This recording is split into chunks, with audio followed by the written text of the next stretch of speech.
All right, let's go ahead and talk about counting protons, neutrons, and electrons in an atom. So it kind of helps to have an idea of what an atom looks like. I'll draw one out here in a second, but let's start with some of the basics. Protons, they're positively charged subatomic particles, and they reside in the nucleus of an atom. That's the center of an atom. So those of you who know biology have a good idea of what that means. So kind of just in the center of the atom. Neutrons have a neutral charge, so they have no charge, and they also reside in the nucleus, in the center of an atom. And then electrons have a negative charge, and they reside outside the nucleus. So they have boundaries that they follow, and understanding exactly where electrons are becomes a whole science in and of itself. But if we know these basics, we can figure out a lot of stuff when we're given certain elements and asked to determine how many protons, neutrons, or electrons it has. So first of all, it's really important to understand protons. Protons are what essentially define an element, literally, because all the elements are listed by numbers. So hydrogen's 1, helium's 2, lithium 3, beryllium 4, boron 5, 6, 7, 8, 9, 10, etc., etc., etc. The number that's on here is the number of protons that thing has. It's also called its atomic number. So the number that each element is on the periodic table in their order is their atomic number, and that is the number of protons that they have. So for example, if I said, hey, how many protons does phosphorus have? Hey, phosphorus is right here, it's got 15. How many protons does rubidium have? Rubidium's right here, it has 37. It's almost redundant to use the number of protons for a particular element, because every single, whatever element you have, the atomic number is going to be the same. So bromine's 35, it's got 35 protons. All right, so how many protons does carbon have? When we look at carbon, we see that it's 6. It has 6. It doesn't matter what we do to that carbon to change. So for example, we can change the number of neutrons, we can change the number of electrons, but if it has 6 protons, it has to be carbon. 6 protons, it must be carbon. Okay, now we're going to talk a little bit about the mass number. The mass number is going to be the number of protons plus neutrons, and that's almost equal to what's we know as the molar mass of that particular atom. And we'll talk about how you get specific molar masses, which is a weighted average of several different things. All right, so I'll show you kind of how this works. For carbon, for example, it has 6 protons. How we would write that, although we don't need to, again, this is redundant, is we would put it right here. So this would be the number of protons. Oftentimes you'll see people write a P with a little positive sign. I'm just going to use P. It makes it easier for me. Then right here is where the mass number goes. That's the number of protons plus neutrons. Now carbon has several different mass numbers, and we'll get into that in a little bit, but let's go ahead and say that we're talking about carbon-13, which would have a molar mass of about 13 grams per mole. Carbon-13 has 13 protons and neutrons.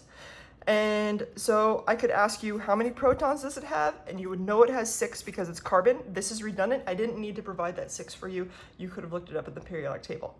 But now what if I ask you for the number of neutrons? Well, again, you know that this number right here is the number of protons plus neutrons.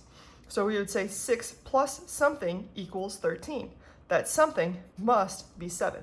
Another very quick way to do it is, if you weren't given the number of protons, write it down there, and then you just take this minus this, and that gives you 7, and that happens to be the number of neutrons. So the number of neutrons in this case is 7. Let's do lots of examples to make sure we really understand what's going on. Okay, fluorine 19. Oftentimes we have, and I did it mainly so I didn't have to worry about all the symbols and stuff like that, but it is a more common way of writing it. Fluorine 19 is telling you you've got a fluorine with a mass number of 19. And what if I asked you for the number of protons that thing has and the number of neutrons that thing has? Well, to figure out the number of protons, we'd have to go to the periodic table. I see that it's number 9 on the periodic table. I immediately know it has 9 protons. I could also put that 9 right there if I wanted to, just to help me with the visualization, because then it asks for the number of neutrons. Again, this is the number of protons plus neutrons. So 9 plus something equaled 19. That something has to be 10. Another quick way to do it, again, is take 19 minus 9, which would give you 10. So this fluorine has 9 protons and 10 neutrons. Let's look at mercury. Mercury loves hugs. That's how I remember it's got a symbol Hg. It's right here. It's number 80 on the periodic table. So we would put the 80 right here. It says it's mercury 200, telling you that its mass number is 200. So these two things, just in case I didn't clarify it well enough earlier, these two things are equivalent. So this is just a different way of writing mercury 200. Okay, so if I ask you for the number of protons, we know, we know that it has 80 because it's number 80 on the periodic table. And if I ask you for the number of neutrons, well, we just take 200 minus 80, which would be 120. Now, if I were y'all, I'd be screaming right about now, like, wait, sig figs, because isn't 200 minus 80 100? Because now you've been taught to think that way. But no, these are counting objects. Again, this is number of protons, so that's a counting thing. This would be an exact number, and this would also be an exact number up here. So then we just go ahead and do it the way we're used to doing it in life. All right, here we have nitrogen 14. It's a really common form of nitrogen. Again, I'd write it like this. I'd put the mass number right there. Nitrogen is number 7 on the periodic table. It has 7 protons. So if I ask you for protons, we already know it's 7 because it's 7 on the periodic table. Number of neutrons you have to calculate. You need the mass number. We take 14 minus 7 and we get 7. Let's look at nitrogen 15. Nitrogen 15 has also 7 protons because it's nitrogen. The number of protons for like the 8 millionth time is 7. And the number of neutrons, we just take 15 minus 7, which would be 8. Now you should notice something on here. These are both nitrogen. What the heck is going on? Well, if you pick up a sample of nitrogen, and let's say you fill a balloon full of nitrogen, I should probably look up the specifics, so I'm not gonna mess with specific numbers. The majority of them will be nitrogen 14. There's some more. That would be nitrogen 15, and they'd be all interspersed. In other words, when you think about a single nitrogen atom, there is no one particular nitrogen atom. Some are nitrogen 14, some are nitrogen 15, and in fact, nitrogen has something like 23 different isotopes. Not all of them are stable. And so you can go crazy with nitrogen. And I just kind of gave you the term away, that when you have something with the same number of protons, in other words, it's the exact same element, but a different number of neutrons, these are called isotopes. All right, let's talk about why you can change the number of neutrons in something. In fact, let's go ahead and draw out these nitrogens. So it's easy to depict electrons as spheres. They're not really spheres, they're just constantly moving. So this kind of gives you an idea of the boundaries that an electron moves in.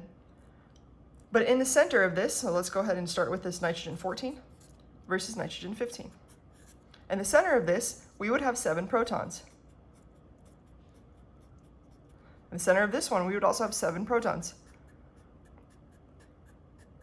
Now, I don't know about you, but whenever I've tried to take a magnet or something that has a charge and push it against another thing with the exact same charge, what happens? They repel each other, right? So if you have one positive end of a magnet, another end of a magnet, and we put them together, they'll push away from each other. And so protons repel each other. So how do they stay together in the center, in the nucleus of an atom? Well, that's with neutrons. So neutrons kind of act like a glue to hold these protons together. So it says, we know that this one, again, had 7 neutrons. So we're going to go ahead and draw 7 neutrons. 1, 2, 3, 4, 5, 6, 7. And that just kind of holds those protons together. And then over here, we had 8. 1, 2, 3, 4, 5, 6, 7, 8. Now overall, believe it or not, even though I kind of drew this one bigger, they have the exact same size. They have a different mass. And generally speaking, if they're stable enough, they'll act the same. So why this ends up being important is if, for example, you have a medicine and you want to see if the medicine is working or how it's moving through the body. Well, you can put nitrogen 15 in that medicine, and then you can take samples of the tissue from the body and determine where that nitrogen 15 went. So it helps us track things. Nitrogen 14 is far more common. I can even show you real quick how I know that. Because the molar mass of nitrogen is 14. Is about 14. It's telling you that most of them most of the nitrogen atoms have a mass of about 14 grams per mole. So anyways, you just keep in mind that if it has a different number of neutrons, it's going to be called a quote-unquote isotope, that they have the same size, they have a different mass, but they act generally the exact same. All right, now let's take a look at electrons.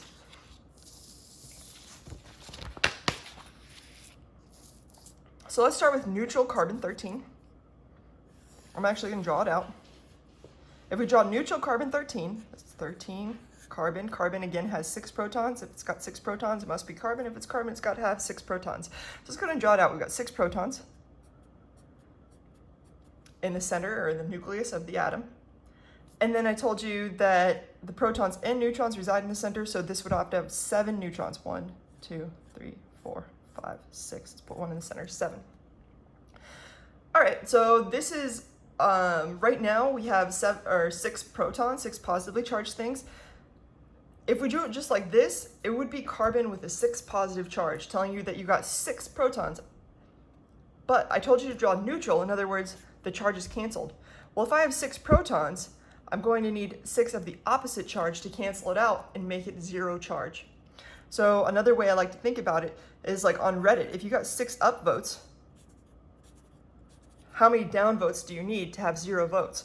Well, you need 1, 2, 3, 4, 5, 6 down.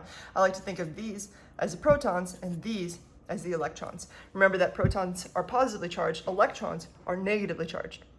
So this has 6 protons, so it would need 1, 2, 3, 4, 5, 6 electrons to cancel out each of those positive charges.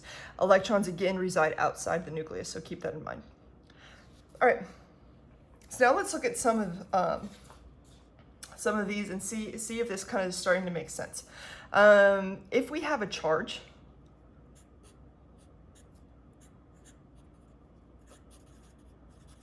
we would put it there. So the charge always goes in the upper right-hand side of the element. If there's no charge, we write nothing.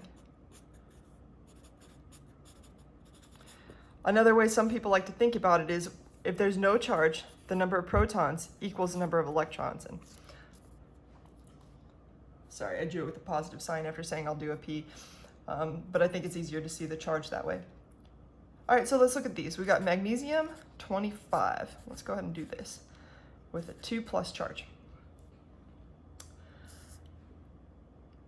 If I were to break this down, and let's just draw all the information here and ask you for the number of protons, neutrons, and electrons of each of these things. Let's start with this one. We know magnesium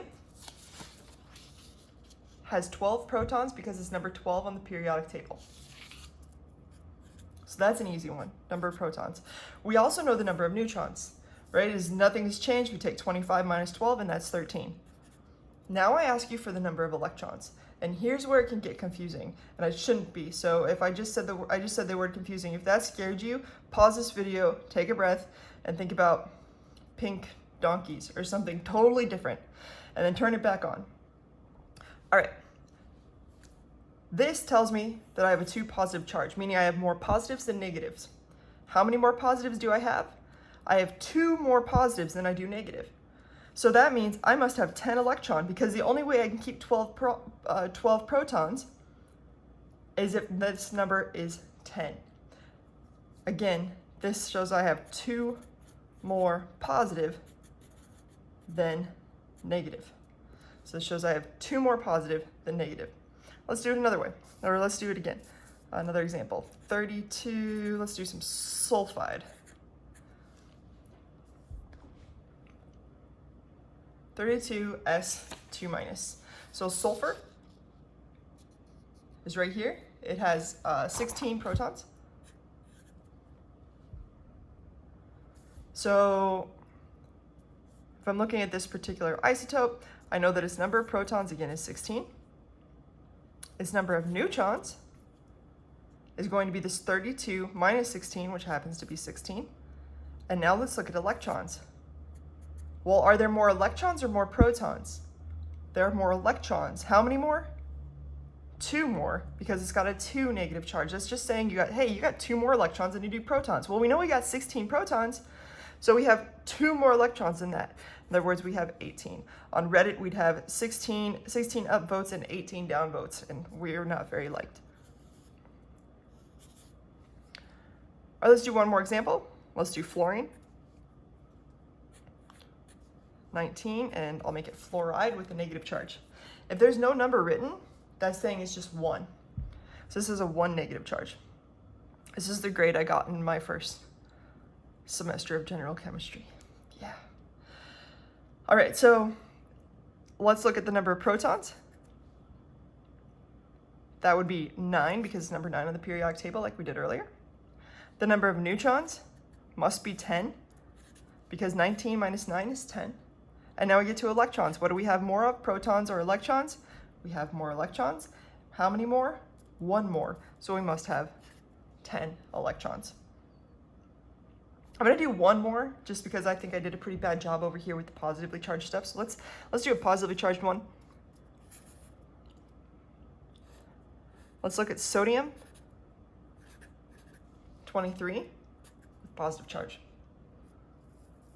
So this is a sodium ion. I'll define that here in a second. Sodium has 11 protons. It's number 11 on the periodic table. So its number of protons, again, is 11. Its number of neutrons must be 23 minus 11, or 12. And its number of electrons, we look at the charge right here. We say, hey, does it have more positive or negative?